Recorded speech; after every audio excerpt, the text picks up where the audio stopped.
Good morning. Thanks for joining us at 7 o'clock. I'm Tracey McCain. And I'm Nuclo. You're watching Eyewitness News here on the Wax. Let's say hello to meteorologist Jill Gilardi for a look at your forecast this morning. Good morning, Jill. We've been talking about that fog all morning. You can't even see Rocky Hill. That's what we were driving into because that's where we are. Exactly. Yeah. I got out my door and, head to the garage and I look up. I'm like, oh, I see stars. Well, that's kind of the problem. You get a little clearing. And you get a little bit more cooling, and you have some fog forming. Yeah. So yeah, it is foggy, but not everywhere. So we'll show you one of the foggy views. This is out of Rocky Hill. You can see a light. Look at, I can see a light. Isn't that special? All right. Yeah, nothing else. That's it. Okay, New London, there is some fog, but the visibility is just a little bit better there, 55 degrees. So where we're seeing the fog a little thicker is right in the valley, pretty typical, off across the eastern part of the state, down towards the shoreline and the northwest corner. So just be very careful traveling this morning. It's very challenging to see, especially those that like to get out early and, go for that walk. I saw a lot of folks, with the gear on, the reflective gear. That was very smart. Or having a light so we can really make sure we see them. All right, now in terms of our temperatures, a little bit refreshing this morning. 48 in Tolland, it's 52 in Torrington. And as we take a look at the forecast going through today, the clouds will break up, the low clouds. We'll see a few breaks of sunshine, a little warmer, so a little bit better mood weather setting up across our state. As we take a look town by town at the forecast highs, 71 in Goshen, about 73 in Canton. So we will be a few degrees above normal. The normal high now is 70. How about 76 in Suffield? How about 72 in Stores? And those temperatures right along the shoreline. Just a little bit cooler because of that wind flow coming off the water later on today. But nonetheless, beautiful temperature regime. The big question mark is this week, will we see any rain? We'll have an update on that coming up a little later. For now, let's get an update on traffic with Roger. Good morning. Good morning, Jill. Listen, I don't want to tell anybody how to live their lives, but I think a good soundtrack would be Fog Hat. Put on a little slow jam if you're driving through Middletown, because you can see Middletown. Where'd you go, baby? The fog's just eating up Middletown. Meriden, similar story there, although the fog not quite as thick. The good news, there are no major incidents, no major issues to tell you about, no alerts. The bad news is, that fog, it arrived very early this morning, and it hasn't gone anywhere. That is a look at your first look traffic report driven by your Connecticut Chevy dealers.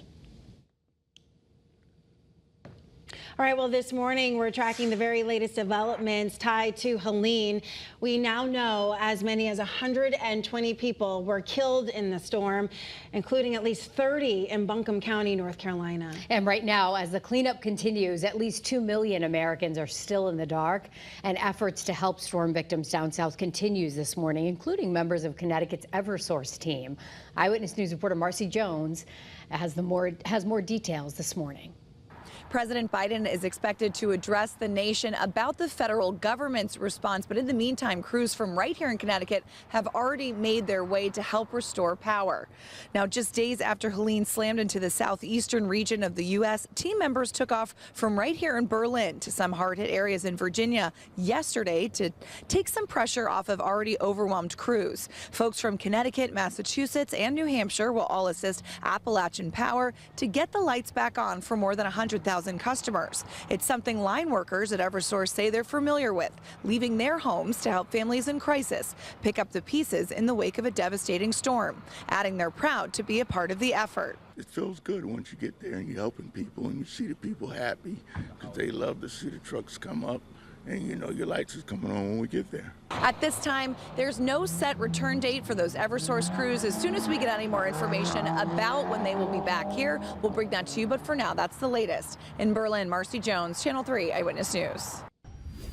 If you want to help, the Salvation Army has a page just for donations. You can scan the QR code that's right here on your screen. 100% of your donations will go towards disaster relief. Well, one person was killed after they were run over run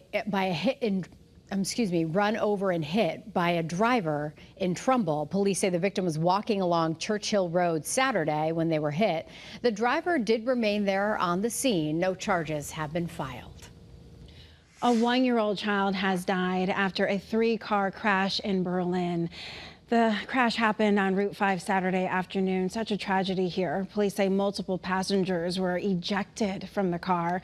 2 children were transported with life-threatening injuries, and sadly, One died at the hospital. We're still learning how this crash happened. If you want to donate to the Help for funeral expenses, we have a link to their GoFundMe page on our website. A Vernon teenager is in the hospital this morning after being hit by a car. Police say that teen was riding a bike near West Street when they were hit. The teen is expected to be okay.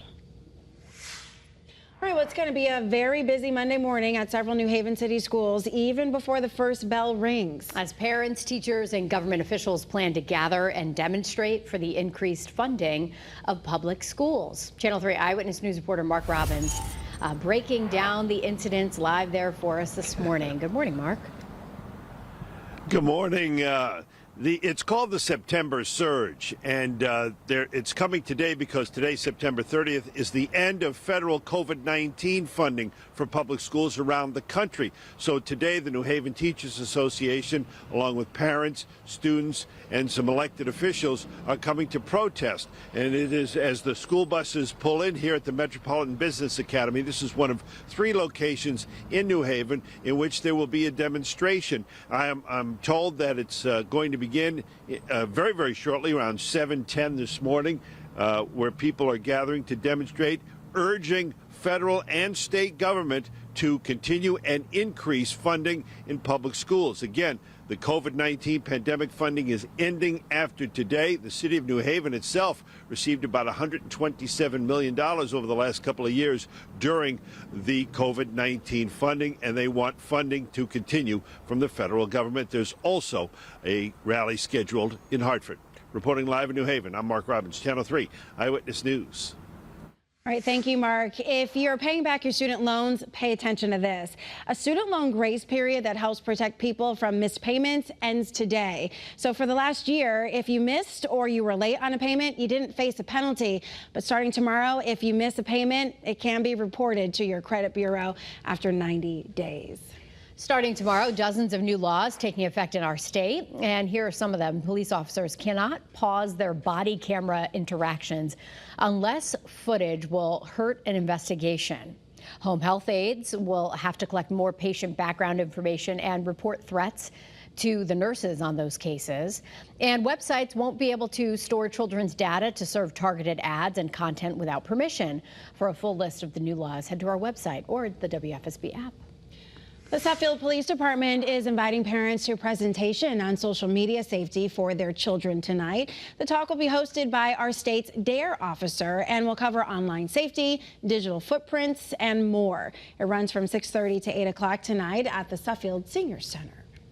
Well, the Big E has officially closed, but not without setting a record. This year, the expo saw its highest attendance record with 1,633,935 fairgoers. Take that number to the bank.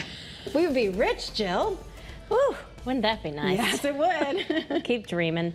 All right, well, it looks like a dream outside, not in terms of like a wonderful dream, but that fog just kind of gives that eerie view to it. We are seeing some limited visibility. That's the big story this morning. This is live in Torrington at 7:09. But you go a little bit farther to the east, it's not foggy in Windsor Locks. But you go a little farther south than that, it's foggy again. So yeah, it's really in those valley locations. We're seeing the fog, and we wanted to give you that first alert. It could certainly slow you down. Watch out for morning joggers, things like that, kiddos at the bus stop. As we take a look at satellite and radar combined, we've had some holes in the clouds as well. So, I mean, you're going to see some sunshine today, more than what we saw over the weekend. That's great news. It's a little refreshing this morning, upper 40s, otherwise 50s. And so, yeah, heading out the door, we'll have a mixture of sun and clouds or fog, kind of depending on where you're located. But we'll see more cracks of sunshine today. It will be warmer as we start off the week than compared to this weekend, especially yesterday. It was a cooler than normal day. But yeah, nonetheless, pretty decent weather looking forward in terms of, it being dry, not great for the lawn and garden and nature. So, keep those bird baths full of water, continue to water your plants. The rain chance continues to really peter out for the middle portion of the week. We'll talk more about that, and if we'll have to deal with any more fog in the morning hours this week, I'll be back in less than 10 minutes.